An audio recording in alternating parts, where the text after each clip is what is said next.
यहां लगे मन, यहीं लग सकता है, यहीं लगेगा, और ऐसा लगेगा कि हटेगा नहीं। थोड़ा सा देखो कब हटता है मन, कहीं से कब हटता है मन, जब उससे बढ़िया वस्तु, उससे बढ़िया व्यक्ति दृष्टि में आ जाए तो वहां से हट जाता है। ऐसा ही तो होता है। यहां लगे इनसे बढ़िया कुछ और है ही नहीं,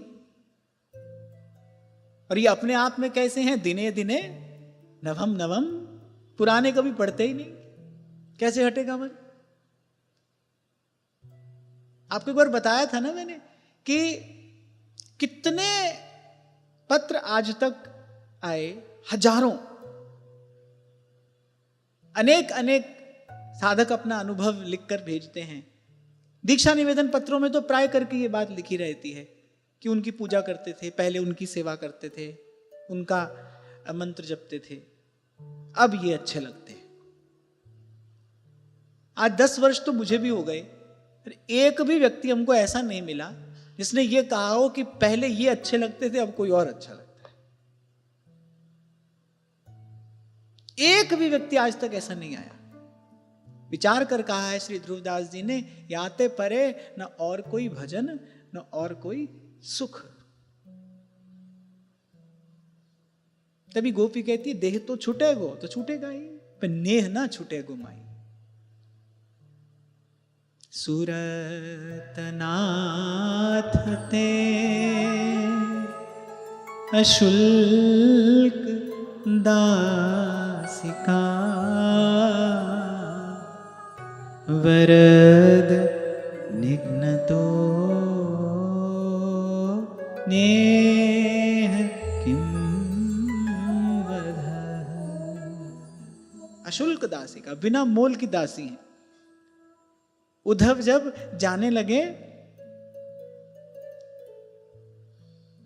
तो गोपियों ने कहा कि तू वहां से संदेशा लेकर आया है, उसके उत्तर में कुछ कहना चाहिए, यद्यपि हमको आवश्यकता नहीं है।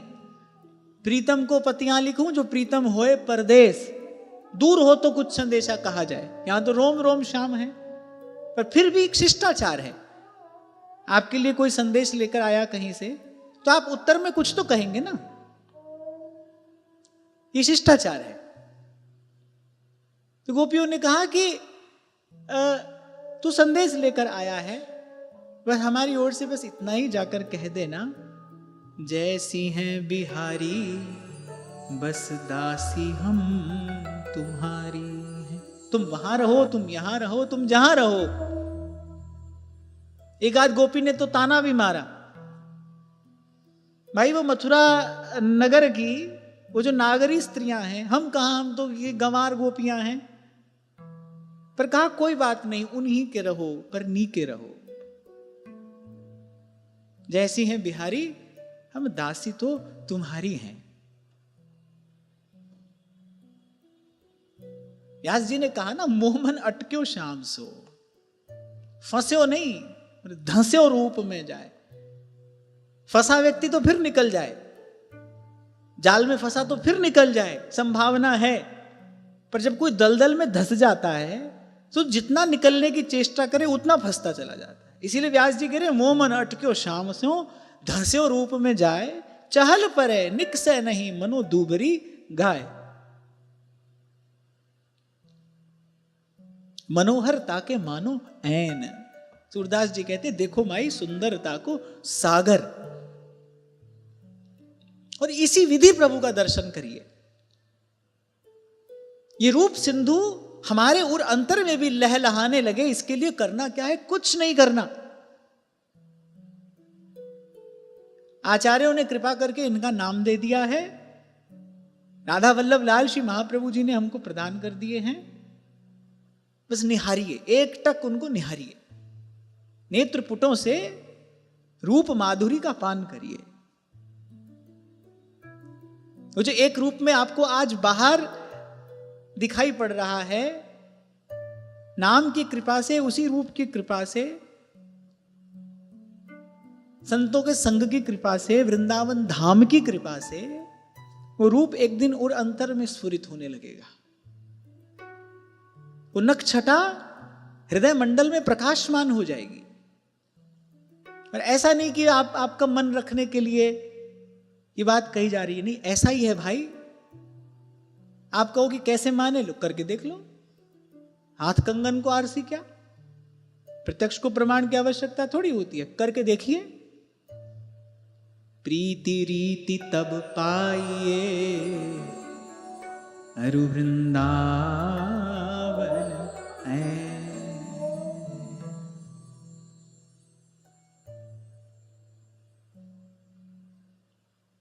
और एक बार बस, केवल एक बार, मात्र एक बार सकृत वो रूप हृदय में झलका।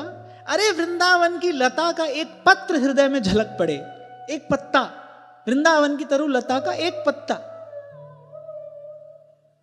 क्योंकि सब कुछ रस रूप ही है ना, सब कुछ हित रूप ही है। और आपको शायद मैंने कभी संकेत रूप में कहा भी था, श्री हरिवंश जपोगे तो श्री हरिवंश जपते जपते और अंतर में सबसे पहले धाम का ही स्वरूप प्रकाशित होगा। पहले कुंज का ही दर्शन होगा, फिर कुंज बिहारी का दर्शन होगा। और कुंज बिहारी की कृपा से फिर श्री कुंज बिहारिणी के चरणों का दर्शन होता है।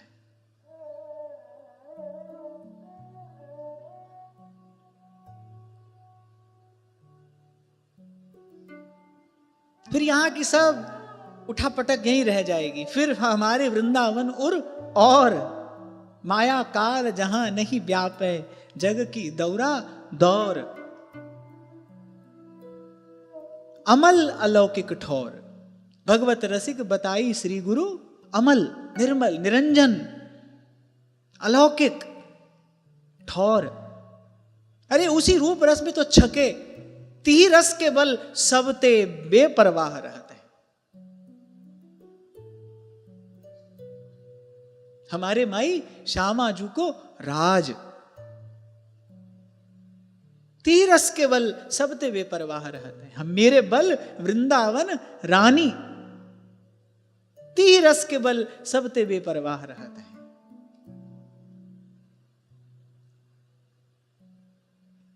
अभी कुछ दिन पहले की बात है, किसी ने मुझे बताया, बोले कोई यहां रहते हैं, भजन करते हैं, तो बोले एक बात से बड़े परेशान रहते हैं। क्या बात है? बोले ठाकुर जी रोज रोज नया नया आभूषण मांगते हैं। कभी कहते कंगन लाओ, कभी कहते पायल लाओ, ऐसे।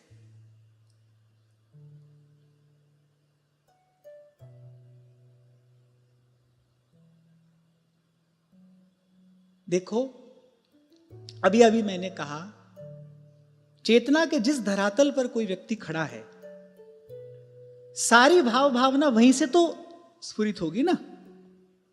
उसका कहना, सुनना, बोलना, समझना सब वहीं से तो हो रहा है। अगर चेतना अभी स्थूल धरातल पर है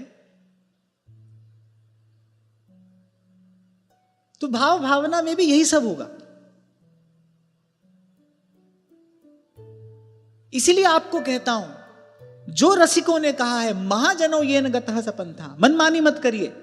जैसा रसिक जनों ने कहा है उसी के पीछे पीछे चलिए। प्रथम नाम हरिवंश हित रट रसना दिन रैन। नाम की कृपा से, नाम अपने बल से, अपनी सामर्थ्य से ले जाएगा आपको वहां पहुंचने के बाद आप फिर देखोगे, मैं आपसे क्या कहूं, और कह भी दूंगा तो आपको कोई लाभ नहीं होगा, क्योंकि मैं अपने धरातल से कहूंगा, आप अपने धरातल पर सुनोगे, उसका कोई लाभ नहीं होगा। पर नाम की कृपा से एक बार वहां जाकर देखिए, वहां तो माया काल जहां नहीं व्यापे, जग की दौरा दौर। वहां तो पलना बिछुरत दो और तहा नहीं जात को। वहां तो नहीं संध्या नहीं प्रात, निर्गुण सगुण ब्रह्मते न्यारो बिहरत सदा संघात। वहां तो कुछ और ही हो रहा है। क्या हो रहा है वो वही जाने पर अनुभव होता है, कहने की बात नहीं है। गुण रहितम कामना रहितम सूक्ष्मतरम अविच्छिन्नम अनुभव रूपम। और मुकास्वादनवत जैसे गूंगा गुड़ खाता है और भीतर ही भीतर स्वाद लेता है, ऐसे ही उसका स्वाद लिया जाता है। ये खटपट है ही नहीं वहां। और हम जहां खड़े हैं हमको सब कुछ वैसा ही तो दिखाई पड़ेगा, वैसा ही समझ में आएगा।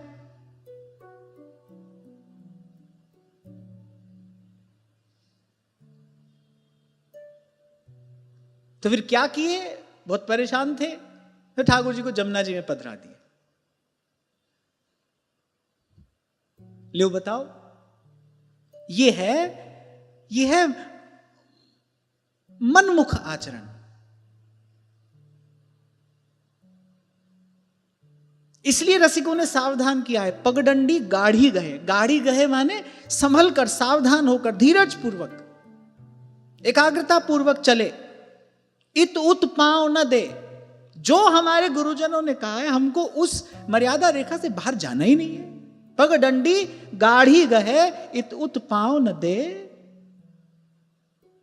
फिर नागरिदास सांची कहे, वस्तु घनेरी ले। एक है किसी बात का, किसी सिद्धांत का अपनी बुद्धि से, अपने मन से विचार करना, मन माना अर्थ निकालना, अपनी बुद्धि से विचार करना। एक है कि नहीं भाई, मेरे पास विचार करने की बुद्धि नहीं है, मेरे गुरुजनों ने, आचार्यों ने जो विचार करके दिया है, हमको ज्यों का त्यों उसी को धारण करना। और मुझे लगता है कि सेवक जी महाराज ने यही मांग की है, प्रथम हृदय श्रद्धा जो करे। श्रद्धा का अर्थ यही होता है।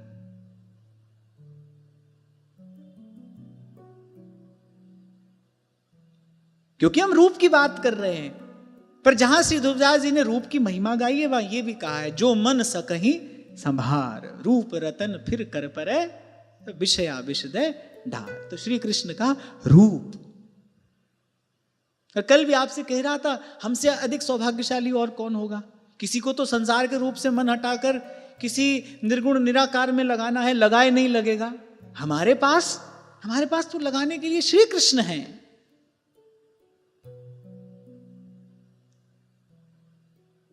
रसिकों की वाणी है, श्री हरिवंश नाम है। पिए प्यारी को प्रेम रस सकहीं तो मन में राख। और फिर भी इतना अवश्य कहूंगा कि जो रसिकों ने मार्ग बताया है, पगडंडी गाढ़ी गहे, बिल्कुल उसी मार्ग पर जो का त्यों चलते हुए जाइए, देखिए, अनुभव करिए। जहां व्यास महलन लिए पीक दानी, जहां राधा मोहन को निज मंदिर, महाप्रलय नहीं जात।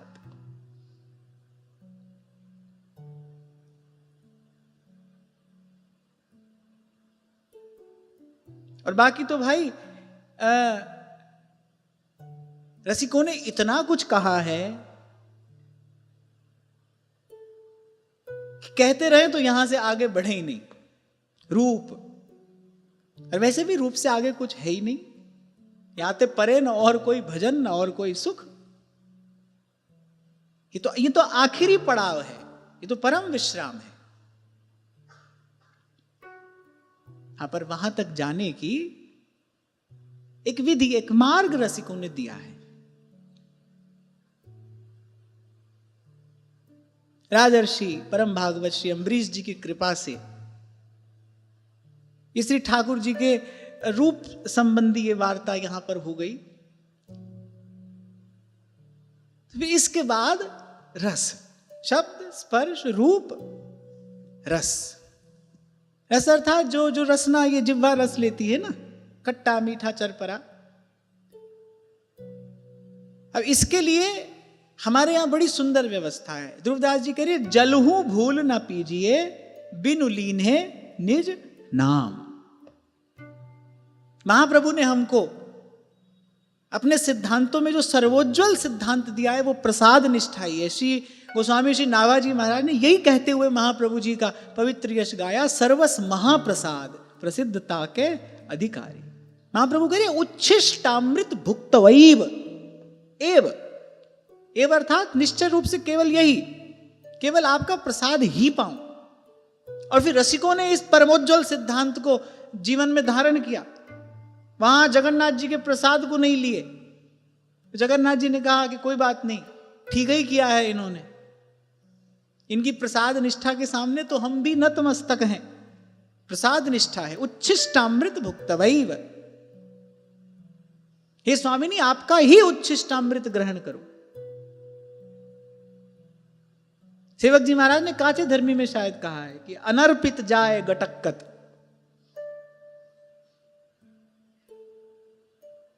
एक भक्त राजा का प्रसंग संतों के मुख से सुना।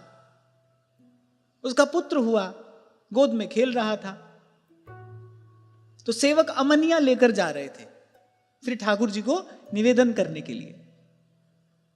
वो अमनिया के थाल में उसने हाथ डाल दिया। राजा इतना दुखी हो गया कि ये कैसा संस्कारहीन जीव मेरे यहां पर आ गया है, श्री ठाकुर जी के अमनिया पर हाथ डालता है। देवदास जी कह रहे, जल हो भूल ना पीजिए, बिन लीन है निज नाम। अच्छा, वैसे भी प्रसाद निष्ठा हो तो कितने अनर्थों से हम बच जाएं। देखो, उपनिषद का मंत्र है, अर्थात आदि काल से यह सिद्धांत मान्य है, प्रमाणिक है, सुप्रतिष्ठित है। आहार शुद्धौ सत्व शुद्धि, सत्व शुद्धौ ध्रुवा स्मृति, स्मृति लंबे सर्वग्रंथि नाम विप्र मोक्षः। इसको समझना। बोले आहार शुद्धौ सत्व शुद्धि, आहार शुद्ध होने से बुद्धि शुद्ध होगी, बुद्धि शुद्ध होने से अखंड स्मरण होगा भगवान का। हम अखंड स्मरण क्यों नहीं कर पाते? कि बुद्धि भ्रमित है, संशयात्मिका, अनेक अनेक प्रकार के संकल्प, अनेक अनेक प्रकार के विचार हमसे कराती है। अशुद्ध बुद्धि है, शुद्ध वस्तु में नहीं लग पा रही। सुन भी लेते हैं तो समझ नहीं आता। अभी थोड़ी देर पहले आपसे कह रहा था ना, सुनाने वाला भाई अपने धरातल से सुना रहा है, सुनने वाला अपने धरातल पे सुन रहा है।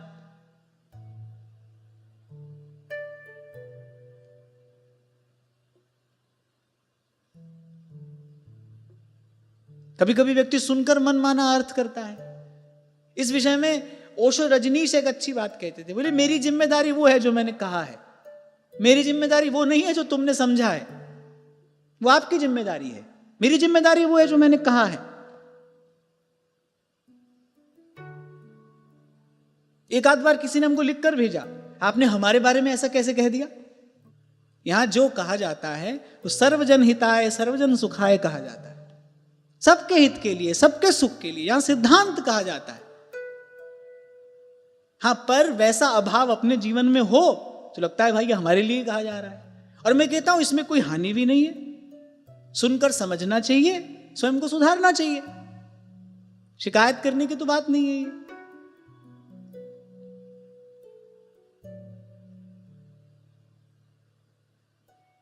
तो क्या कह रहा था मैं? हाँ, आहार शुद्धौ सत्व शुद्धि, सत्व शुद्धौ ध्रुवा स्मृति, अखंड स्मृति, और स्मृति लंबे, अखंड स्मृति प्राप्त हो जाने पर सर्व ग्रंथि नाम विप्र मोक्षः, खुल जाएगी वो जड़ चेतन की ग्रंथि। भगवान के चरण कमल जो हैं, उनका जो ध्यान है वो अंतर के सब कलमश धुनोति, धो देने वाला है। अब किसी को तो आहार शुद्धि के लिए बड़ा प्रयास करना पड़ सकता है, पर हमारे लिए तो बड़ा सुगम है, भाई प्रसाद ही पाएंगे। हां, पर यहां इतना अवश्य करना चाहिए, ऐसा नहीं कि जो खुद खाने की इच्छा हो वही ठाकुर जी को भोग लगा दो। बुद्धि प्रसाद बुद्धि हो, स्वाद बुद्धि नहीं हो। पहले भी इस विषय पर एक बार चर्चा हुई थी। प्रसाद भी पाते हैं तो कहने को प्रसाद पा रहे, पर है उसमें स्वाद बुद्धि, जो अपने आप अपने स्वाद के अनुकूल है, अनुरूप है, वो कम लेंगे, दूसरा बस ऐसे कण ले लेंगे। क्या हुआ? ये प्रसाद बुद्धि हुई कि स्वाद बुद्धि हुई, पदार्थ बुद्धि हुई।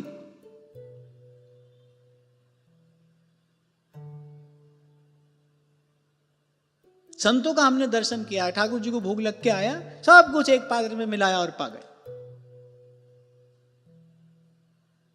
खीर भी है, कढ़ी भी है, सब है, मिलाया और पा गए। बरसाना में हमने दर्शन किया, वो ऐसे ही पाते थे प्रसाद।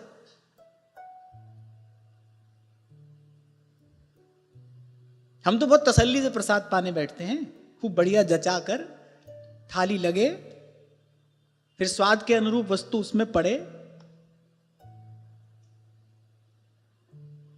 तभी कबीर जी ने कहा, खट्टा मीठा चर परा जिह्वा सब सुख ले, चोरन कुतिया मिल गई पहरा किसका दे।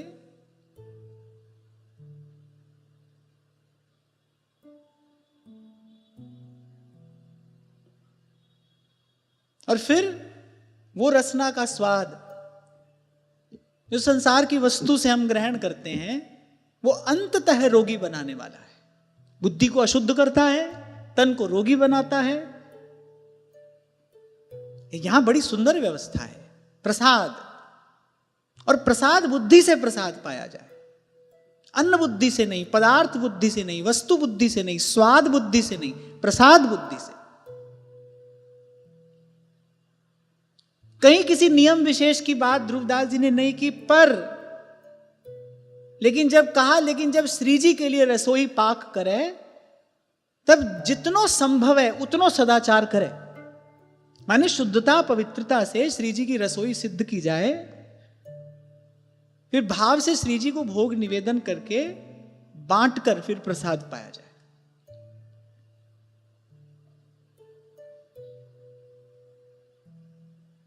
प्रसाद की निष्ठा होगी।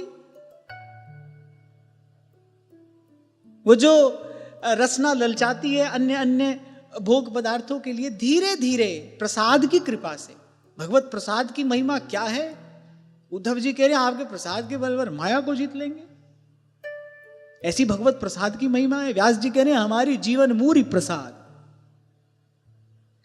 रसिक अनन्य हमारी जात। इस पद में व्यास जी कह रहे प्रसाद प्राण धन रास, बोले हमारा धन ये रास है और प्रसाद हमारा प्राण है। जीवन मूरी प्रसाद, भाई प्रसाद के बल पर जीवन धारण किए हैं।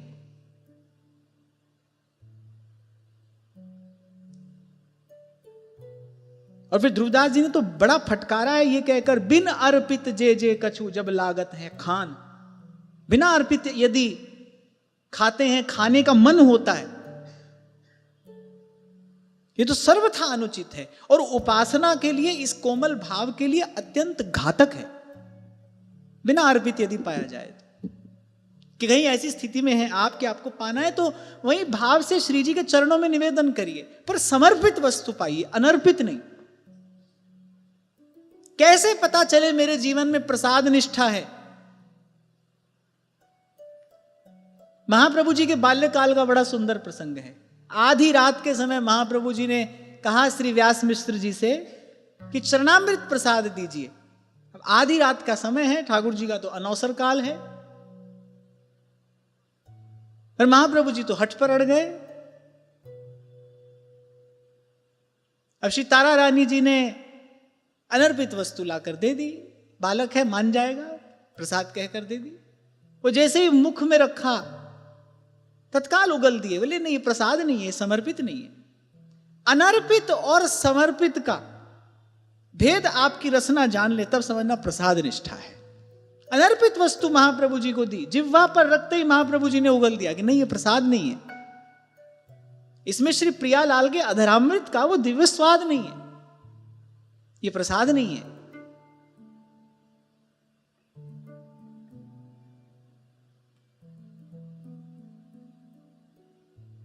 और फिर मैंने कहा प्रसाद निष्ठा हो जाए तो फिर तो उद्धव जी कह रहे हैं इस बल पर तो माया को जीत लिया जाता है। ये जो श्रीमद गोस्वामी जी नाभाजी महाराज ने प्रसाद के लिए महाप्रभु जी को अधिकारी बताया ना, अधिकारी अर्थात एक वस्तु मिलती है किसी की कृपा से कि भाई उसका अधिकार है या नहीं, पर देने वाला बड़ा उदार है, वो कृपा पूर्वक दे रहा है। फिर एक वस्तु मिलती है अपने अधिकार से, देने वाले को देना ही पड़ेगा, उसने अधिकार अर्जित किया है। ऐसे श्री महाप्रभु जी के लिए कहा गया है सर्वस महाप्रसाद प्रसिद्धता के अधिकारी। लोक वेद की सब मर्यादाओं को एक ओर करके महाप्रभु जी ने प्रसाद ग्रहण किया है, प्रसाद को सर्वोपरि माना है। उन्हीं के पद चिन्हों का अनुसरण श्री व्यास जी ने किया। और ध्रुवदास जी कहते हैं कहनी करनी कर गयो एक व्यास इही काल, लोक वेद तज के भजे श्री राधा वल्लभ लाल। एक पकौड़ी सब जग छूट्यो, व्यास जी ने गाया। लोक वेद की सब मर्यादाओं को एक ओर रख के प्रसाद निष्ठा। हमारी जिह्वा को पता चले क्या अनर्पित है, क्या समर्पित है। आप देखो कितनी कितनी आश्चर्यचकित कर देने वाली बात है। जिह्वा पर वो वस्तु रखी, तत्काल उगल दी कि नहीं, ये समर्पित नहीं है, इसमें प्रियालाल के अधरामृत का स्वाद नहीं है। हमको तो होश ही नहीं है, सुबह से शाम तक गटके ही जा रहे हैं। विचार करना चाहिए, अरे जन्म बिगाड़े हैं हमने ऐसे ही इन इंद्रियों का पोषण करते करते। कहीं भी किसी भी प्रकार की तृप्ति आज तक प्राप्त हुई है? ले आप पेट भर लो, खूब झिक्के खा लो, थोड़ी देर बाद फिर भूख है। अच्छा भूख है और फिर रसना नया नया स्वाद मांगती है। 2 4 5 दिन एक जैसी वस्तु खा लो तो मन उब जाता है उससे, कोई नई वस्तु लाओ।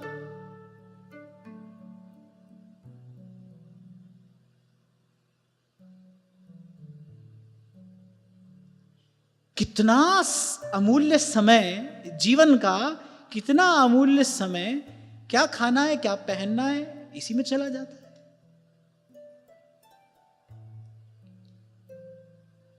उसका कारण है कि इसको महत्व दिया है हमने इस बात को बहुत महत्व दिया है, हमने बहुत महत्वपूर्ण बनाया है इसको अपने जीवन में। आपसे कहा था ना मैंने, एक बड़े वृद्ध वैद्य ने मुझे कहा था, विनोबा भावे भी अपनी गीता की टीका में ये बात कहते हैं, वे जो औषधि की तरह भोजन ग्रहण करे उसको जीवन में कभी औषधि की आवश्यकता नहीं पड़ेगी। कोई भी विषय, श्रीमद् भागवत में प्रथम स्कंद में स्पष्ट कहा है, 2 बड़े महत्वपूर्ण श्लोक हैं। कोई भी विषय केवल निर्वाह के लिए है। एक बात सदा स्मरण रखें, कामना की तृप्ति संभव नहीं है, किसी भी प्रकार से संभव नहीं है। आप एक बार नहीं, लाख बार मरिए, मर जाइए, कामना की तृप्ति संभव नहीं है।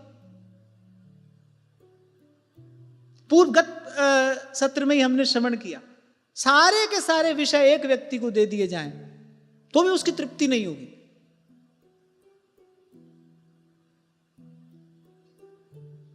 कामना की तो भगवत कृपा से निवृत्ति होती है। तुमरी कृपा पाव कोई कोई। तभी कबीर जी कहते हैं, गोधन गजधन बाज धन और सकल धन धान, जब आवे संतोष धन सब धन दूर समा। संतोषी माने लोभ रहित, जैसे राजर्षि अम्बरीश जी हैं। इतनी बड़ी बात श्री गोस्वामी जी मानस में कहते हैं लोभ रहित मनुष्य के लिए। गोस्वामी जी कहते हैं, लोभ पास जही गर ना बंधाया, लोभ पास जही गर ना बंधाया, सोनर तुम समान रघुराया, सोनर तुम समान रघुराया। स्वामी जी कह रहे जो लोभ रहित है ना, भगवान की समान है वो। लोभ पास जेहि गरना बंधाया, सो नर तुम समान रघुराया।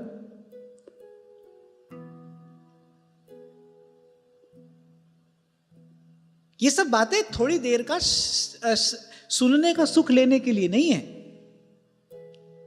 ये सब विचार अभ्यास करने के लिए है।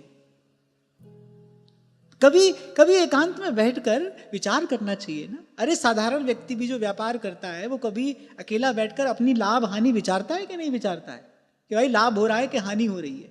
ऐसे कभी एकांत में बैठकर विचार करना चाहिए। इन सब इंद्रियों को तृप्त करने का व्यर्थ प्रयास हम जन्म जन्मांतर से कर रहे हैं, कहां हुई तृप्ति? भर्तृहरि अपने वैराग्य शतक में कहते हैं, अरे हमने भोग नहीं भोगे, भोगों ने हमको भोग लिया, हम समाप्त हो गए। और जीव को रोग व्याधि और जरा से जीर्ण बनाकर फिर उसकी छाती पर पैर रखकर वासना अट्टहास करती है।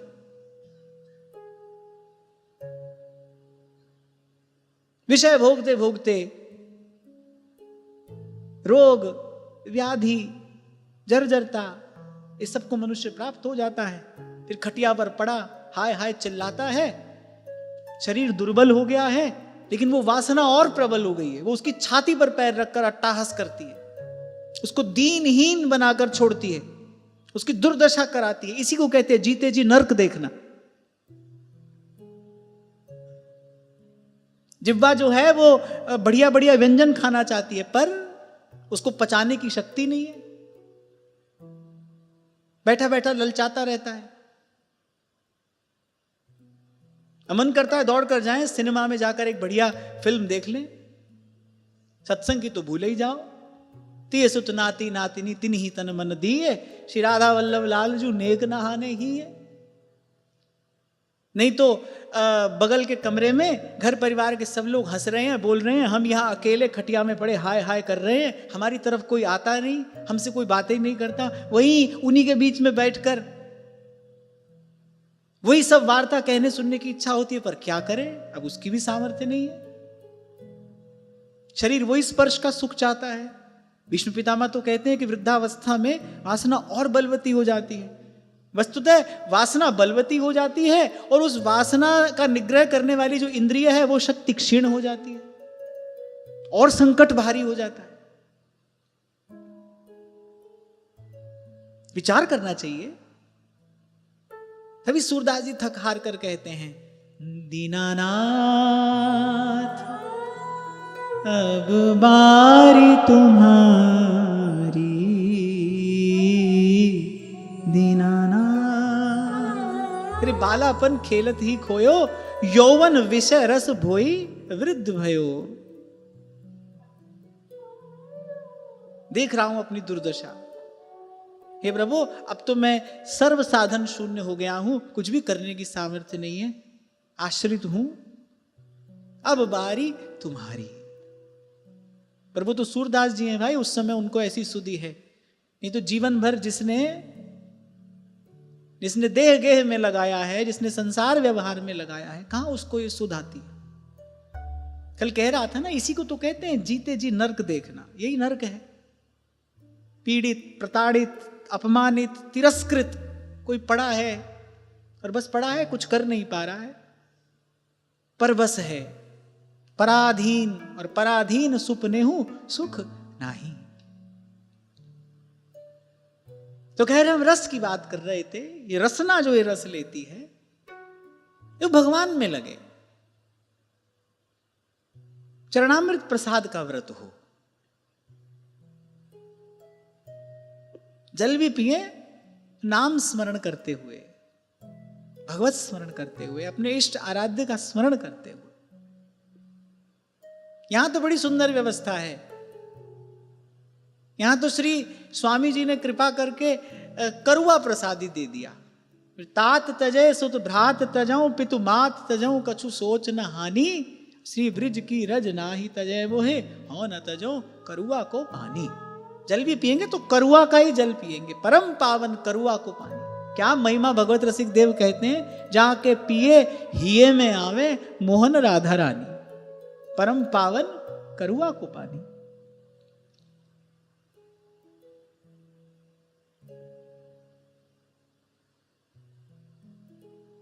तो वो स्वाद निष्ठा जो है वो समाप्त हो, प्रसाद निष्ठा जन्म ले। कहा था मैंने आपसे, कभी कभी प्यार से, कभी दुलार से, और कभी कभी फटकार से भी, और कभी कभी तो मार से भी मन को सन्मार्ग पे लाना पड़ता है। आप इसका कहा करते चले जाओ, एक ही परिणाम है, पुनरपि जननम पुनरपि मरणम। बस मरो फिर पैदा हो जाओ, फिर मरो फिर पैदा हो जाओ, खूब दुख भोगो। यहां हाय हाय करते रोते रोते आओ, हाय हाय करते रहो, रोते रोते जाओ। सूरदास जी कैसे कहते हैं अपने मन से, अरे अब तू मेरो कहो कर, जुगल चरण छवि जो। अब तू मेरो कहो कर। अरे मन, जन्म जन्म मैंने वो किया जो तूने मुझसे करने को कहा, अब एक बार अब तू मेरो कहो कर। और जुगल चरण छवि जो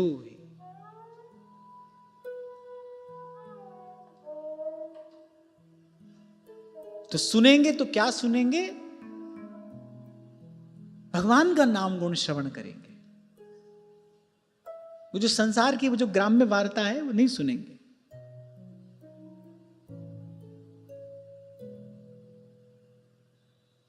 गिरिराज जी वाले पूज्य श्री पंडित जी महाराज तो यही बार बार कहते थे, मेरे काउ दिन भजन को मन न करे तो खाए ले पी ले चादर तान के सोए जाए, पर संसार की बात नहीं करे। विषय की वार्ता में हिस्सेदार मत बनिए। आपको लगेगा क्या हुआ, थोड़ा सुन लिया क्या हुआ, और फिर वैसे भी आदमी सोचता है कि मैं तो पल्ला झाड़ कर उठ रहा हूं, मुझे क्या लेना देना। जीवन भर लोग यही करते हैं, खूब यहां की वहां की कहली सुन ली और फिर चलो भैया हमको क्या लेना देना है। अरे जो कान से भीतर गया है ना, जो भोजन भी आपने आज ग्रहण किया है कुछ दिन तक शरीर में उसका प्रभाव रहता है। जो कान से आपने ग्रहण किया है संस्कार बनेगा उसका। कैसे हो जाता है कि आप भजन करने बैठते हो और बरसों पुरानी कोई बात, बरसों पुराना कोई विचार हलचल करने लगता है भीतर। अब वो बाहर से थोड़ी आया है भीतर, उस संस्कार के रूप में भीतर ही था। हमारी असावधानी के कारण वो संस्कार बना, हम सावधान होते तो नहीं बनता।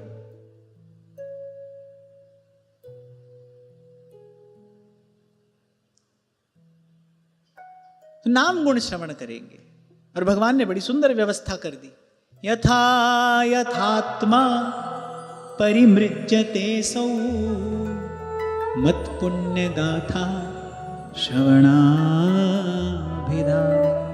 भगवान ने कहा अब तुम सुनो, मैं जाऊंगा कान के रास्ते तुम्हारे हृदय में जाऊंगा, तुम्हारे हृदय के पात्र को धो मांज कर स्वच्छ कर दूंगा, फिर उसमें अपना रूप रसामृत भर दूंगा। सावधान, यहां वहां की बात नहीं सुनेंगे।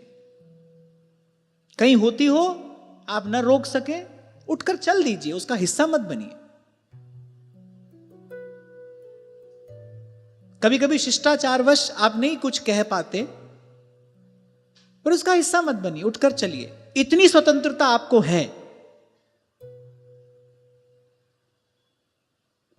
स्पर्श, आपके घर में जो स्वरूप विराजमान है ना, बार बार उन चरणों का स्पर्श करिए, गोद में लेकर उनको दुलराइए, उनका श्रृंगार करिए, उनकी छवि निहारिए।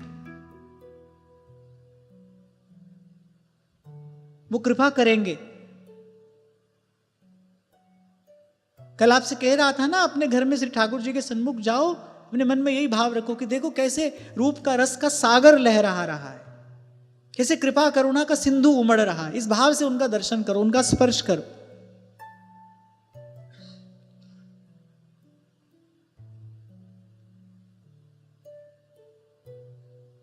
और रूप की बात तो कल भी और आज भी हमने यहां यथामति कही सुनी, उसका तो कोई और छोर है नहीं। अवश्य देखिए देखन जोग, अवश्य देखिए, संत कह रहे हैं अवश्य देखिए।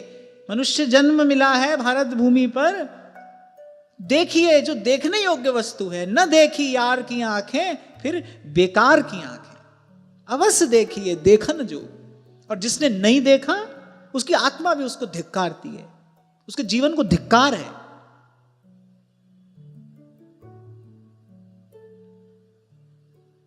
और रस प्रसाद ग्रहण करेंगे। प्रसाद तन मन दोनों को तृप्त करने वाला है, क्योंकि प्रसाद है, त्रिगुणातीत वस्तु है। वो श्री ठाकुर जी को समर्पित जो वस्तु है वो सात्विक राजसिक नहीं है, वो तो त्रिगुणातीत वस्तु है। प्रसाद बुद्धि से उसको ग्रहण करिए। धीरे धीरे अपने भीतर संतोष का, तृप्ति का आप अनुभव करेंगे। जितना जितना सत्वगुण बढ़ता चला जाएगा, उतना उतना आप देखेंगे भीतर शांति, संतोष स्थिर होता चला जा रहा है।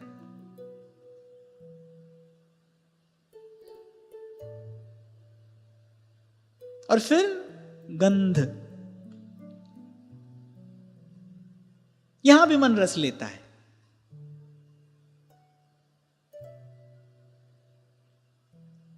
पर वैष्णव कैसे हैं, भक्त कैसे हैं? वो श्री ठाकुर जी के चरणों में समर्पित जो तुलसी है, जो प्रसादी माला है, उसी की गंध ग्रहण करते हैं। स्कंद पुराण में भगवान वेदव्यास कहते हैं, जो श्री हरि के चरणों का जो निर्माल्य है, निर्माल्य माने जो समर्पित प्रसादी माला तुलसी है, बोले उसका आग्रहण करने से, उसको सूंघने से, स्कंद पुराण में भगवान वेदव्यास का वाक्य है, बोले उसको सूंघने से जन्म जन्म की दुर्वासना नष्ट होती है। आप मंदिर जाते हो, शयन आरती के पश्चात, राजभोग आरती के पश्चात प्रसादी पुष्प मिलते हैं, प्रसादी माला किसी सौभाग्यशाली को मिलती है, उसको उसका बार बार आग्रहण करिए। वो हृदय की दुर्वासना को नष्ट करने वाला है, वो प्रसाद है। श्री ठाकुर जी ने श्रीअंग पर उसको धारण किया है, वो चिन्मय वस्तु है। सनकादिक ध्यान में बैठे हैं,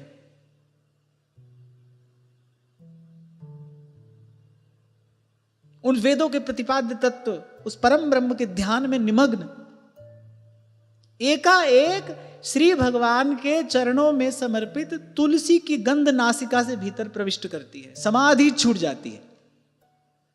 वो तुलसी की दिव्य गंध,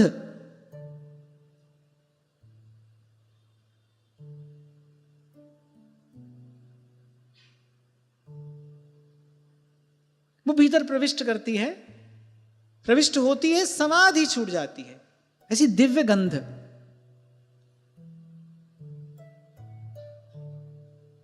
बहुत बरस हो गए, ठाकुर जी की कृपा से, संतों के अनुग्रह से ऐसा नियम है कि जहां जिस तखत पर मैं सोता हूं, वहां सिरहाने कुछ ना कुछ श्री जी का प्रसादी पुष्प, प्रसादी माला आदि वहां पर रखा रहेगा, कि जब सोए तब उस समय पर भी वो गंध किसी ना किसी प्रकार से भीतर प्रवेश करती रहे। प्रसादी पुष्प की, प्रसादी माला की तो बड़ी महिमा है। पद्म पुराण में, स्कंद पुराण में बड़े विस्तार से वर्णन किया गया है प्रसादी वस्तु का, निर्माल्य का। बड़ी भारी महिमा है उसकी। यहां मंदिर में भी तुलसी श्री जी के चरणों में समर्पित की जाती है। उसका आग्रहण करिए, करते रहिए, दिन में कई कई बार।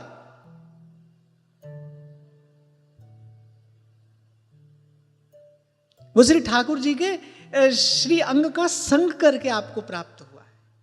वो भी श्री अंग संगी हैं। श्री ठाकुर जी के दिव्य श्री अंग का स्पर्श उन्होंने किया है, देर तक किया है, रहे हैं वो श्री अंग के पास, श्री अंग के साथ, सर्वथा निकट रहती है बैजंती माला। हृत प्रदेश पर दोलायमान है। कल यही तो आपसे कह रहा था, अरे हमारे लिए तो मार्ग बड़ा सुगम है। वैष्णवों ने कृपा करके वो देव दुर्लभ, वो तत्व प्रसाद स्वरूप हमको प्रदान कर दिया है। वैष्णव का तो पूरा जीवन प्रसाद हो सकता है। वो तो जो करे वो प्रसाद है। आगे हम यही श्रवण करेंगे। परम भागवत राजर्षि श्री अम्बरीश जी का पूरा जीवन भगवत प्रसाद हो गया। जीवन ही प्रसाद है। प्रसाद के अतिरिक्त कहीं कुछ और है ही नहीं। जैसे महाप्रभु कह रहे हैं, उच्छिष्टामृत भुक्तवैव चरितम शृण्वंस्तवैव स्मरन् पादाम्भोजरजस्तवैव विचरन् कुंजास्तवैवालयान् गायन् दिव्य गुणास्तवैव रसदे पश्यं तवैवाकृतिं श्रीराधे तनुवां मनोभिरमलैः सोहं तवैवाश्रितः।